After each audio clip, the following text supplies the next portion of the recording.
July 15వ తేదీన చేబ్రోలు మండలం కొత్తరెడ్డిపాలెంలో జరిగిన మైనర్ బాలిక హత్య కేసును పోలీసులు ఛేదించారు. ఈ మేరకు హత్యకు పాల్పడిన కృష్ణా జిల్లాకు చెందిన నాగరాజు అనే నిందితుడిని పోలీసులు అరెస్టు చేశారు.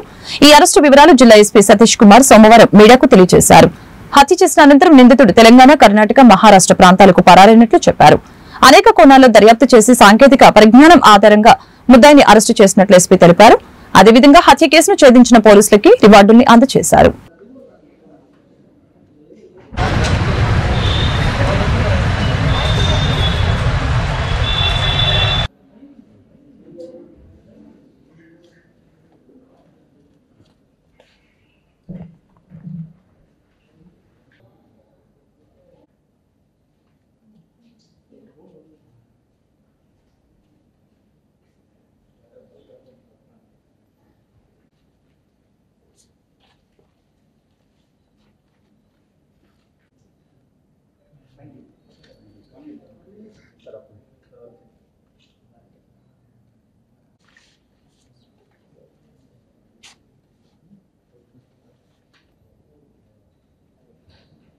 అదేవిధంగా ఈ కేసులో బాగా కష్టపడి తిరిగి ముద్దాయిని పట్టుకుని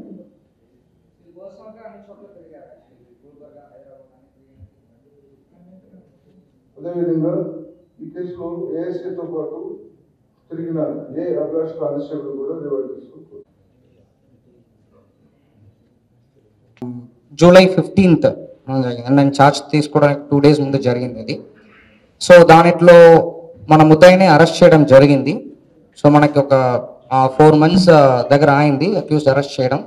సో అక్యూజ్డ్ నరమామిడి నాగరాజు అని చెప్పేసి 44 years old. సో ఈ స్టోరీ క్రక్స్ ఏంటంటే ఈ నరమామిడి నాగరాజుకి తర్వాత విక్టిమ్ అమ్మాయి ఎవరు ఉన్నారో వాళ్ళు మదర్కి ఇల్లీగల్ రిలేషన్షిప్ ఉంటాయి. ఇల్లీగల్ రిలేషన్షిప్ ఉన్న అమ్మాయితో పాటు ఇంకొక వ్యక్తికి సంబంధం ఉంది, దానికి విక్టిమ్ సపోర్ట్ చేస్తున్నారు అనే కోపంతో పాటు ఈ అమ్మాయిని చంపేయడం జరిగింది. యాక్చువల్లీ అది దీని వెనక ఉన్న రీజన్. ఈ వ్యక్తి పైన ఆల్రెడీ 2012లో ఆల్రెడీ ఒక మర్డర్ కేసు ఉండడం ఉంది యాక్చువల్లీ ఇబ్రాహీంపట్నంలో. సో దాని తర్వాత అది ఆ కేసు అక్విటల్ అవ్వడం జరిగింది. అది 2012 తర్వాత 2014 బయటకు వస్తారు. జైలు నుంచి బయటకు వచ్చిన తర్వాత 16 చీబ్రోలు వస్తారు. 2016లో చీబ్రోలకు వస్తారు. చీబ్రోల్లో 8 సంవత్సరంగా ఉంటారు. ఎవరు విక్టిమ్ ఉన్నారో విక్టిమ్ తల్లితో పాటు రిలేషన్షిప్లో ఉంటారు. తర్వాత మర్డర్ చేస్తారు. మర్డర్ చేసిన తర్వాత ఇక్కడ నుంచి విజయవాడ నుంచి హైదరాబాద్ మన హనుమకొండ, తర్వాత హైదరాబాద్ వెళ్ళి మళ్ళీ వైజాగ్ వచ్చి రాజమండ్రిలో ఉన్నప్పుడు మనకి బేస్డ్ ఆన్ ఇన్ఫర్మేషన్ తర్వాత మనం analysis, technical analysis and based on information ఈ వ్యక్తిని అరెస్ట్ చేయడం జరిగింది. యాక్చువల్లీ మీకు ఏదైనా క్వశ్చన్స్ ఉందంటే అడగచ్చు. అంటే ప్లేస్ మారుతూనే ఉన్నారు. ఈ వ్యక్తికి అంటే స్పిన్నింగ్ మిల్లో పనిచేశారు. తర్వాత ఈ వ్యక్తికి యాక్చువల్లీ కుక్కుగా కూడా ఈ వ్యక్తికి తెలుసు. తర్వాత గ్యాస్ ఏజెన్సీలో పనిచేశారు, మేసన్ వర్క్ చేస్తారు. ఇన్ని రోజులు కూడా వాళ్ళు మనకి ఇక్కడ ఛాలెంజ్ అయిందంటే ఈవెన్ వాళ్ళు మొబైల్ వాడడం కూడా మానేశారు. ఇక్కడ నుంచి వెళ్తున్నప్పుడే 3000కి మొబైల్ నమ్మేసి వెళ్ళిపోయారు. యాక్చువల్లీ వెళ్ళిపోయిన తర్వాత యాక్చువల్లీ వీళ్ళకి బంధువులు కూడా మేము మహారాష్ట్ర, కర్ణాటక అన్ని కూడా తిరగడం జరిగింది. ఎందుకంటే ఈ వ్యక్తి జాతీయ కాలుష్య నియంత్రణ దినోత్సవ వేడుకల్ని గుంటూరులో ఘనంగా నిర్వహించారు. జేకేసీ కళాశాల, ఎకో క్లబ్, గుంటూరు కాలుష్య నియంత్రణ మండలి సంయుక్త ఆధ్వర్యంలో ఈ వేడుకలు జరిగాయి. ఈ కార్యక్రమానికి ఆంధ్రప్రదేశ్ కాలుష్య నియంత్రణ మండలి అధికారి నసీనా బేగం ముఖ్య అతిథిగా పాల్గొని పర్యావరణ సమస్యలపై అవగాహనని కల్పించడం జరిగింది. పీజీ కోర్సులు డైరెక్టర్ కె ప్రసాద్ మాట్లాడుతూ మొక్కలు నాటడం ద్వారా పచ్చదనం పెంపొందించడంలో విద్యార్థుల పాత్ర వివరించారు. గుంటూరు అరండల్పేట మెయిన్ రోడ్ నందు అక్బర్ ఆధ్వర్యంలో టచ్ మొబైల్ షోరూం ప్రారంభించడం జరిగింది. కార్యక్రమానికి ముఖ్య అతిథిగా గుంటూరు పశ్చిమ ఎమ్మెల్యే గల్లా మాధవి, గుంటూరు తూర్పు MLA Nazeer Ahmed, Bhashyam schools director Bhashyam Ramakrishna, Bigg Boss show డి షో మహబూబ్ పాల్గొనడం జరిగింది. ఈ సందర్భంగా వారు మీడియాతో మాట్లాడారు. టెక్నాలజీ పెంచుకోవడానికి మొబైల్ ఫోన్ చాలా అవసరమని అన్నారు. అందులో భాగంగా touch mobiles, all mobile phone charges, watches అన్ని ఆన్లైన్ సర్వీసుల కన్నా తక్కువ ధరకే మా వద్ద లభిస్తాయని ఈ సందర్భంగా తెలిపారు. కార్యక్రమంలో టచ్ మొబైల్స్ డైరెక్టర్ అక్బర్, వారి బంధువులు, స్నేహితులు పాల్గొన్నారు.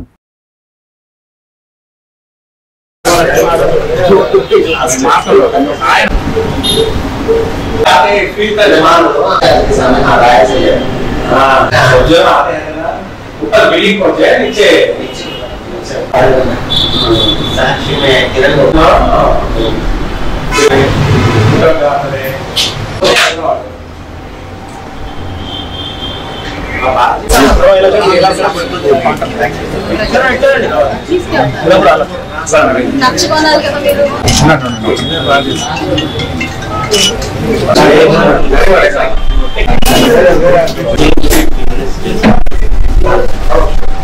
మీకు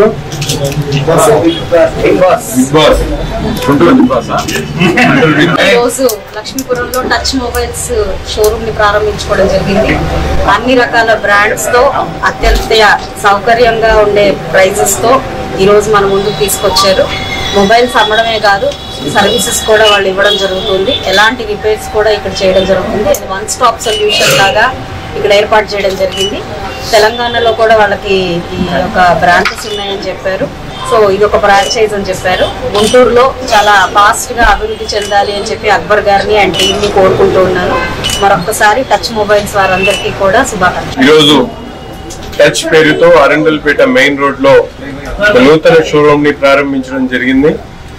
విశేష అనుభవం కలిగినటువంటి అక్బర్ గారు కేవలం మొబైల్ సేల్సే కాకుండా ఈ రోజుల కస్టమర్ల అవసరాలు ఉన్నటువంటి సాఫ్ట్వేర్లు కానీ, రిపేర్లు కానీ, అలాగే వాటికి కావాల్సినటువంటి యాక్సెసరీస్ మీద పూర్తిగా పట్టున్నటువంటి ఒక డీలర్ గా అక్బర్ గారు ప్రతి ఒక్కరు కూడా ఒక మంచి సర్వీస్ ని ఇచ్చేటువంటి షాప్ యజమానిగా తప్పకుండా ఈ ప్రాంతంలో ఉన్నటువంటి ప్రజలందరూ కూడా అన్ని బ్రాండ్స్ ను, కేవలం ఈ బ్రాండ్ ఆ బ్రాండ్ అని కాదు, ప్రతి ఒక్కరికి కూడా అందుబాటులో ఉన్నటువంటి ఈరోజు మా అక్బర్ టచ్ మొబైల్స్ ఫ్రాంచైజీ అరండల్పేటలో స్టార్ట్ చేసినందుకు ముందుగా శుభాకాంక్షలు తెలియజేస్తూ, మరి ఈ మంచి ప్రోగ్రాంకి మన గుంటూరు వెస్ట్ ఎమ్మెల్యే గల్లా మాధవ్ గారిని పిలిచి మా చేతుల మీదుగా ప్రారంభించడం, మరి ఒక కార్పొరేటర్ గారిని అందరినీ తెలవడం. కంగ్రాచులేషన్స్. ఇక్కడ చాలా తక్కువ ప్రైజెస్ తో మంచి మంచి మొబైల్స్ ఉన్నాయి. ప్లీజ్ డూ విజిట్ అండ్ ఈ బ్రాంచ్ ని సూపర్ సక్సెస్ చేస్తారని మనస్ఫూర్తిగా కోరుకుంటున్నాను. అండ్ ఇంకా మరెన్నో బ్రాంచెస్ ని ఓపెన్ చేయాలి అక్బర్ గారు, ఇంకా సక్సెస్ఫుల్ అవ్వాలని మనస్ఫూర్తి. నసీర్ గారికి, భాష్యం రామకృష్ణ గారికి, కార్పొరేటర్ గారికి వచ్చినందుకు చాలా చాలా ధన్యవాదాలు. మా టచ్ మొబైల్ ఫ్రాంచైజీ గుంటూరులో ఫస్ట్ టైము. సో మా దగ్గర ఏంటంటే ఆన్లైన్ కంటే తక్కువ ఇస్తాం, రీజనబుల్ ప్రైస్ ఇస్తాం. సో అందరూ సద్వినియోగం చేసుకోవాలని. విద్యా ఐటీ శాఖల మంత్రి నారా లోకేష్ 48వ రోజు ప్రజా దర్బార్కి మంగళగిరితో పాటు రాష్ట్ర వ్యాప్తంగా ప్రజలు తరలి వచ్చారు. ఉండవల్లిలోని నివాసంలో మంత్రి లోకేష్ ని స్వయంగా కలిసి తమ సమస్యల్ని విన్నవించారు. తమ సమస్యల్ని విన్నవించిన అనంతరం ప్రతి ఒక్క విజ్ఞప్తిని పరిశీలించిన మంత్రి అండగా ఉంటామని భరోసా ఇచ్చారు. మంగళగిరి పట్టణంలో Autonagar, Alpha Centre, Sri Balaji Fortunes Towers ప్రాంతాల్లో డ్రైనేజీ నిర్మాణంతో పాటు పూర్తి నిడివిగల రోడ్డు సౌకర్యం కల్పించాలని ఆయా ప్రాంతాల నివాసితులు మంత్రి నారా లోకేష్ ని కలిసి విజ్ఞప్తి చేయడం జరిగింది. పరిశీలించి తగిన చర్యలు తీసుకుంటామని మంత్రి హామీ ఇచ్చారు.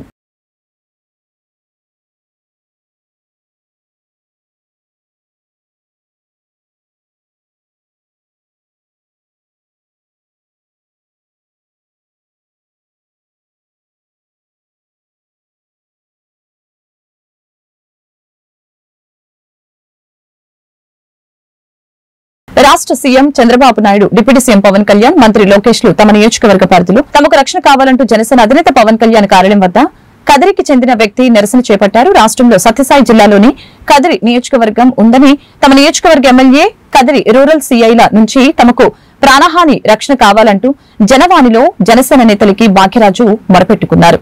తమ భూమి 34 సెంట్లని స్వాధీనం చేసుకోవాలని దురుద్దేశంతో స్థానిక రూరల్ సీఐ నాగేంద్రం తమ భూమిని లాక్కోవాలని ప్రయత్నం చేస్తున్నారని, ఇది దురుద్దేశమని, దానికి స్థానిక ఎమ్మెల్యే కందిగుంట్ల వెంకట ప్రసాద్ సహకారం ఉందని ఆవేదన వ్యక్తం చేశారు. తమ భూమి తమకు ఇప్పించాలంటూ ఏదైనా తప్పిదం జరిగితే అది రెవెన్యూ అధికారులదే తప్పని, తమది కాదనే విషయం తెలిసినా ఇబ్బందులు పెడుతున్నారంటూ బాధను వ్యక్తం చేశారు.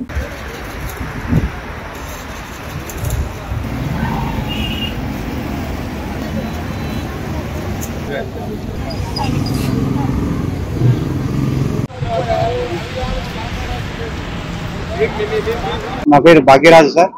సత్యసాయి జిల్లా కదిరి నుండి వచ్చాను. మా భూమి ఆక్రమణకు గురైంది. కదిరి ఎమ్మెల్యే అయినటువంటి కందికుంట వెంకటప్రసాద్ గారు సిఐకి మద్దతు ఇచ్చి మా భూమిని ఆక్రమణ చేయమని చెప్పి ఆక్రమణ చేశారు. ఈ రోజు కంచె కూడా వేశారు. మేము ఆధ్వర్యం లేకుండా కూడా అక్కడ లేకుండా కూడా బలవంతంగా దౌర్జన్యంగా అక్కడ కంచె వేశారు. దీని మీద దానికి కారణమైనటువంటి సూర్యనారాయణ రెడ్డి, సంగీత మేడము, శ్రీనివాస రెడ్డి గారు వాళ్ళపైన యాక్షన్ తీసుకోవాల్సిందిగా కోరుతున్నాం సార్. ప్రజావాణిలో దరఖాస్తు ఇవ్వడానికి వచ్చాము సార్, అర్జీ ఇవ్వడానికి వచ్చాము. మా సమస్యను త్వరగా పరిష్కరిస్తారని కోరుతున్నాం సార్. మేము CA Nagendra sir CI sir దౌర్జన్యంగా చేస్తాను సార్. మేము వీడియో తీసానా, ఫోటో తీసానా, ఎవరు చెప్పుకుంటావో చెప్పుకోపో, సీఎం కోర్టు చెప్పుకోపో, సీఎం చెప్పుకోపో, ఎవరికైనా చెప్పుకోపో. నేను ఎంఆర్ఓ గారి దగ్గర లెటర్ రాపించుకున్నాను. ఏమని రాపించుకున్నా, మీరు దౌర్జన్యం చేస్తారని చెప్పి ఒక లెటర్ రాపించుకున్నా. ఎవరు అడిగినా ఆ లెటర్ ఇస్తాను. మీరు ఎవరు చెప్పుకున్నా చెప్పుకోపో, దౌర్జన్యంగా బలవంతం చేస్తున్నారు సార్ మా దగ్గర. ఇది దాదాపుగా 4 నెలల నుంచి జరుగుతూనే ఉంది సార్. ఇది 4 సంవత్సరాలు జరుగుతూనే ఉంది. మనకు ఈ గవర్నమెంట్ లో ఉన్న న్యాయం జరుగుతుందని చెప్పి వచ్చాను సార్. మేము మా ఎమ్మెల్యే గారు 5 సార్లు పిలిచారు సార్. పోయినాం అక్కడికి, ఆయన పట్టించుకోలేదు. రమ్మంటారు, వస్తాం కూర్చోండి మళ్ళీ పని ఉందని చెప్పి వెళ్ళిపోతారు సార్. ఆయన అయితే ఎమ్మెల్యే గారు పట్టించుకోలేదు సార్. ఇప్పటికి 8 సార్లు పోయినాం ఎమ్మెల్యే గారి దగ్గరికి, ఆయన ఒక్క నిమిషం పట్టించుకోలేదు, ఏం పట్టించుకోలేదు. సిఐ గారు పిలిచారు, దౌర్జన్యంగా చేస్తారా అంటారు. ఇప్పుడు మాకు ఉండేది 34 సెంట్లు, కానీ దాంట్లో 79 సెంట్లు యాడ్ చేసినారు. ఆ 79 సెంట్లు మిగతా సెంట్లు ఎవరు యాడ్ చేసినారు? అథారిటీ ఎవరికి ఉంటుంది? ఎంఆర్ఐకి ఉంటుంది, ఆర్ఐకి ఉంటుంది, సర్వేకి ఉంటుంది. అదేమో నాన్న మా చేతుల్లో ఉంటుంది సరే మేము చేసుకుంటే దౌర్జన్యం చేస్తారు. ఎట్లా ఎక్కించుకుంటావు నువ్వు? దుగ్గిరాలలో పోలి పాఠ్యమి వేడుకలు సోమవారం మహిళలు ఘనంగా జరుపుకున్నారు. కార్తీక మాసం ముగింపు సందర్భంగా నెల రోజుల పాటు పుణ్యస్నానాలు చేసిన భక్తులు చివరి రోజు అయిన పోలీస్ వర్గాన్ని పురస్కరించుకుని నది స్నానం ఆచరించి ఆవు నీతితో ముంచిన వత్తుల్ని అరటి డొప్పల్లో వెలిగించి తమ భక్తిని చాటుకున్నారు. తదుపరి ఆలయాలకు వెళ్లి ప్రత్యేక పూజలు నిర్వహించారు.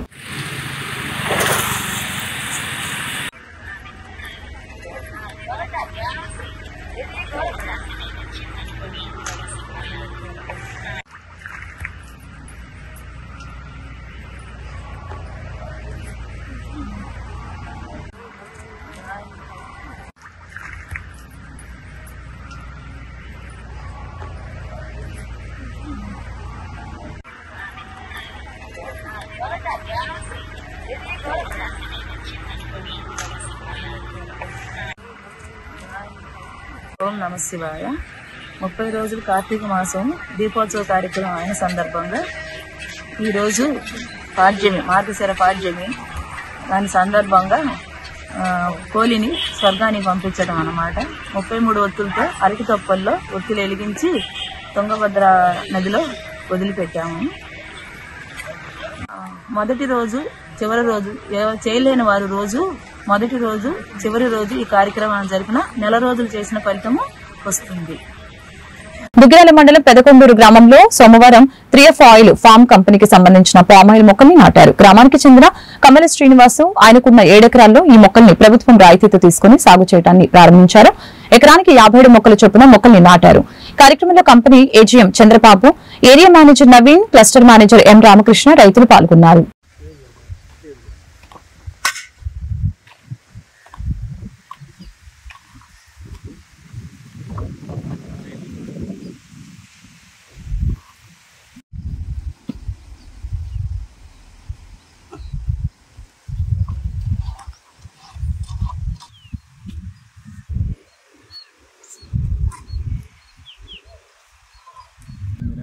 ఆయిల్ పామ్ మొక్కల్ని శ్రీనివాసరావు గారు పెదకొండూరు గ్రామంలో నాటడం జరుగుతుంది.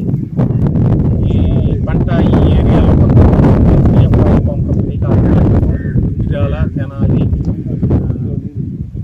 కొన్నూరు, కొల్లిపర, పెదకాకాని ఈ మండలాన్ని మాకు ఇవ్వడం జరిగింది.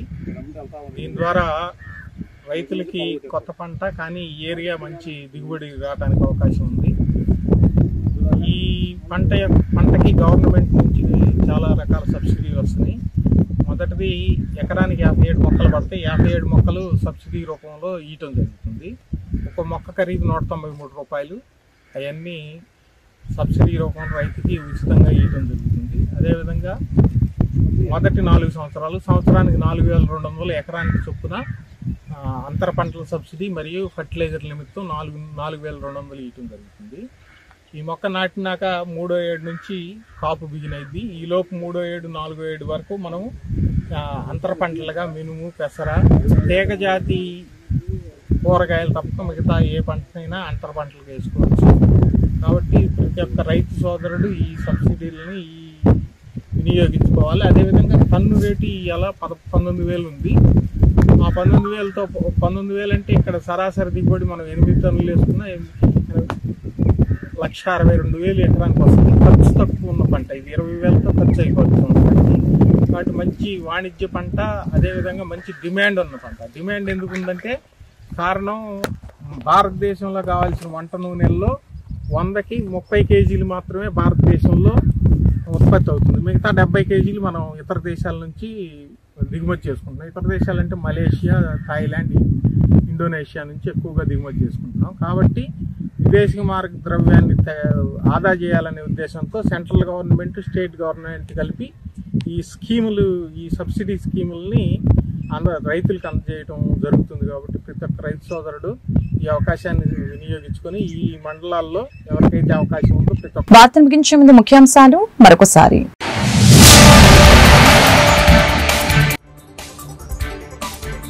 సీఎం చంద్రబాబుతో డిప్యూటీ సీఎం పవన్ కళ్యాణ్ భేటీ. నామినేటెడ్ పోస్టులు, రాజ్యసభ సీట్లు, సోషల్ మీడియా కేసులపై ప్రధాన చర్చ.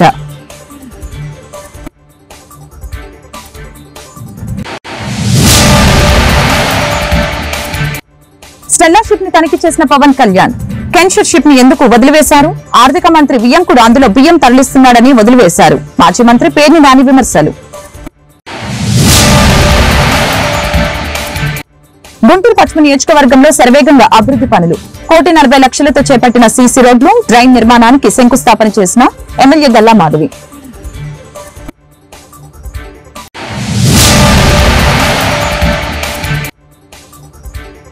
చేబ్రోలులో జరిగిన మైనర్ బాలిక హత్య కేసును ఛేదించిన పోలీసులు. నిందితుడు నాగరాజు అరెస్టు. నేరాల నియంత్రణకి ప్రత్యేక చర్యలు చేపడతామని ఎస్పీ వెల్లడి.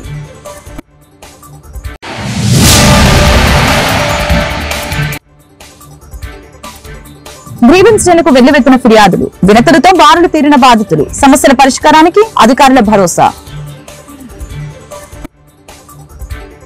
ఈ వార్తలు ఇంతటితో సమాప్తం. మరొక బ్రిటన్ మళ్ళీ కలుద్దాం. నమస్కారం.